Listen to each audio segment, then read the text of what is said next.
yun nga, pati yung mga coaches ko din, sasabihan nila ako na relax lang, ganito.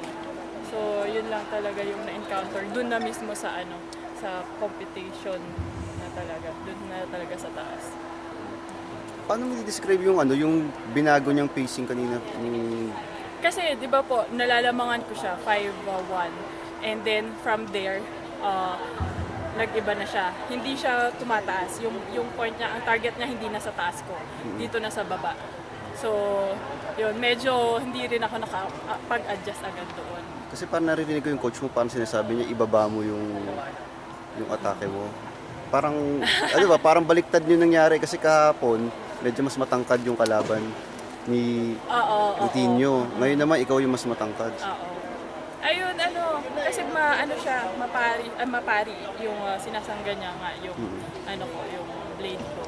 Tapos, yun, naririnig ko naman yung coach ko. Pero yun nga, naghahalo na yung gusto kong gawin tsaka yung gusto niyang ipagawa sa akin. So, yun, hindi ko rin nasunod yung kung ano yung gusto niyang ipagawa. Ayun.